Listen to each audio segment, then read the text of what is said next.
نحمده ونصلي على رسوله الكريم أما بعد فأعوذ بالله من الشيطان الرجيم بسم الله الرحمن الرحيم وقالوا لولا نزل هذا القرآن على رجل من القريتين عظيم أهم يقسمون رحمة ربك نحن قسمنا بينهم معيشتهم في الحياة الدنيا ورفعنا بعضهم فوق بعض درجات ليتخذ بعضهم بعضا سخريا ورحمة ربك خير مما يجمعون ولولا أن يكون الناس أمة واحدة لجعلنا لمن يكفر بالرحمن لبيوتهم سقفا من فضة ومعارج عليها يزهرون ولبيوتهم أبوابا وسررا عليها يتكئون صدق اللہ العظیم۔ مشرکین مکہ یہ اعتراض تھا کہ ایک بشر اور انسان کیسے رسول بن سکتا ہے، تو اللہ جل جلالہ نے فرمایا کہ جتنے پہلے انبیاء علیہم السلام آئے تھے سب انسان تھے، بشر تھے، تو انہوں نے دوسرا اعتراض یہ کیا کہ اگر اللہ نے کسی کو رسول بنانا تھا تو کسی مال والے، دولت والے، عہدہ اور منصب والے، کسی بڑے دولت مند انسان کو اللہ پاک نبی بناتے۔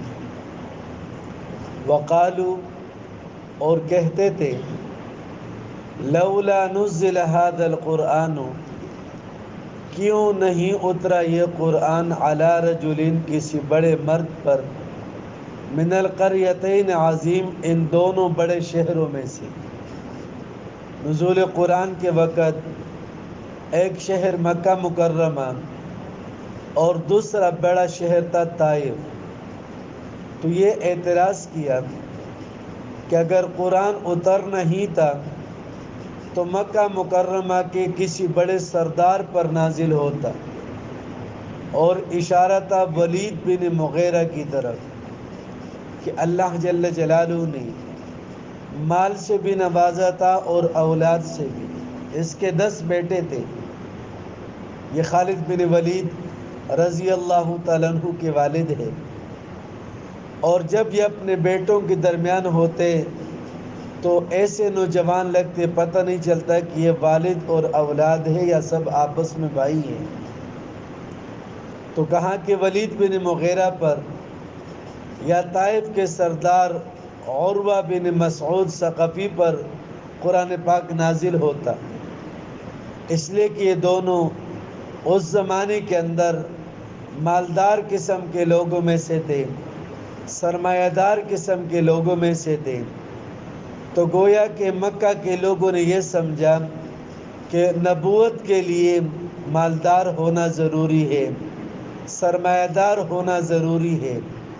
ایک پیدائشی یتیم، خلق یتیماً، نبی علیہ السلام کی ولادت سے پہلے آپ کے والد انتقال کر چکا تھا۔ وبعث فقیراً، اور نبی علیہ السلام کو ایسے حالت میں نبوت دی گئی۔ اما صدیقہ رضی اللہ تعالیٰ عنہ فرماتی ہے 1 چاند، 2 چاند، 3 چاند، یعنی 3 مہینے گزر جاتے تھے، لیکن گھر میں کھانے کے لیے کوئی آگ وغیرہ کا انتظام نہیں ہوتا، بلکہ کھجور اور پانی سے گزارا کرتے۔ اور پھر ایسی تنگی کی حالت میں اللہ جل جلالہ نے آپ صلی اللہ تعالی علیہ وسلم کو نبوت سے سرفراز فرمایا۔ تو کہنے لگے کہ اگر قرآن نے نازل ہونا تھا تو مکہ مکرمہ کے سردار پر یا طائف کے کسی دولت مند سردار پر قرآن نازل ہوتا، ایک غریب اور فقیر اور مسکین پر کیسے نازل ہوا؟ گویا کہ ان کا سوچ اور فکر یہ کہ نبوت کے لیے مال کا ہونا، عہدے کا ہونا، منصب کا ہونا دنیاوی یہ سبب اور ذریعہ ہے۔ اللہ جل جلالہ نے جواب دیا، اہم یقسمون رحمت ربک، کیا یہ لوگ تقسیم کرتے ہیں تیرے رب کے رحمت کو؟ رحمت سے مراد نبوت ہے۔ اللہ جل جلالہ فرمایا کہ کیا نبوت اور رسالت کا منصب تقسیم کرنا کیا ان کے اختیار میں ہے کہ کسی کو نبوت دینا ہے اور کس کو نبوت نہیں دینا؟ فرمایا کہ یہ ان کے اختیار میں نہیں ہے، بلکہ نبوت کا تقسیم، رسالت کا تقسیم وہ تو اللہ جل جلالہ کے اختیار میں ہے۔ جس کو اللہ جل جلالہ چاہے نبوت کے لیے منتخب کرے، اور نبوت کے لیے جن صفات کا ہونا ضروری ہے اس کا تعلق مال اور دولت کے ساتھ نہیں ہے، بلکہ وہ اور صفات اور خوبیاں ہیں جس کو اللہ جل جلالہ نصیب فرمائے۔ نحن قسمنا بینہم معیشتہم، اللہ جل جلالہ فرماتے ہیں کہ نبوت کی تقسیم تو دور کی بات ہے، مال اور دولت، روزی اور رزق، فرمایا کہ یہ بھی ان کے اختیار میں نہیں ہے۔ نحن قسمنا بینہم، ہم نے بانٹ دیا ہے، ہم نے تقسیم کر دیا ہے، بینہم ان کے درمیان، معیشتہم ان کی روزی کو، فی الحیات دنیا، دنیا کی زندگانی میں، کہ ان کے رزق کی تقسیم وہ بھی ان کے اختیار میں نہیں، وہ بھی اللہ جل جلالہ کے اختیار میں ہے، اور وہ بھی اللہ جل جلالہ بانٹتا ہے، تقسیم کرتا ہے۔ وَرَفَعْنَا بَعْضَهُمْ فَوْقَ بَعْضٍ، اور اللہ پاک بعض کو بعض پر بلندی دیتا ہے۔ کسی کو اللہ نے امیر بنایا، کسی کو اللہ نے فقیر بنایا، کسی کو اللہ نے زیادہ مال دی، اور کسی کو اللہ جل جلالہ نے کم مال دی۔ یعنی مال کا ملنا، یہ تقسیم بھی انسانوں کے اختیار میں نہیں ہے، یہ اختیار بھی اللہ جل جلالہ کے پاس ہے، کہ کسی کو اللہ پاک کم دیتا ہے، کسی کو اللہ پاک زیادہ دیتا ہے، کسی کو اللہ نے بادشاہ بنایا، کسی کو وزیر بنایا، اور کسی کو عام رعایا بنایا، لِيَتَّخِذَ بَعْضُهُمْ بَعْضًا سُخْرِيًّا، تاکہ بعض سے اپنی خدمت لے سکے۔ یعنی کسی کو غنی، کسی کو فقیر، ایک کو بشمار دولت دے دی اور دوسرے کو اللہ نے ان کا تابع بنایا، تاکہ دنیا کا نظام چلتا رہے۔ اس لیے کہ اگر سب مالدار ہوتے، کوئی کسی کا محتاج نہ ہوتا، تو دنیا کا نظام کیسے چلتا؟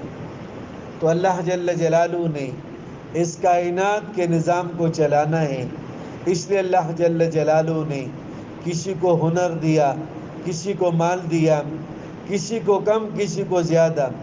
ایک مالدار سے مالدار پوری دنیا کے سیاہ سفید کا مالک ہو، لیکن اپنی ضروریات میں اللہ جل جلالہ نے اس کو اوروں کا محتاج بنایا ہے۔ یہ کاشتکار کا محتاج ہے، کپڑے بنانے والے کا محتاج ہے، کپڑے سینے والوں کا محتاج ہے، جوتے استعمال کرنے کے لیے جوتے بنانے والے کا اللہ جل جلالہ نے اس کو محتاج بنایا، اور اسی طرح اللہ جل جلالہ اس کائنات کے نظام کو چلا رہا ہے۔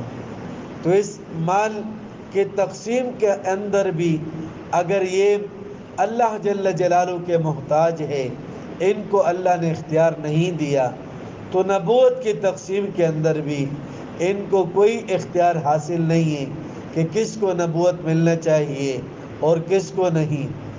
وَرَحْمَتُ رَبِّكَ، اور تیرے رب کی رحمت، یعنی نبوت اور رسالت کا شرف اور مقام جو ظاہری مال اور عہدہ اور منصب وغیرہ سے بہت اعلیٰ ہے، بہت بلند ہے۔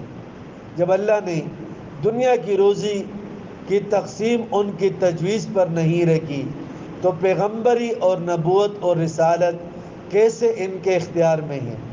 تو فرمایا کہ تیری رب کی رحمت خیر، بہتر ہے، مما یجمعون، اس مال اور اس دولت سے جس کو یہ لوگ جمع کرتے رہتے۔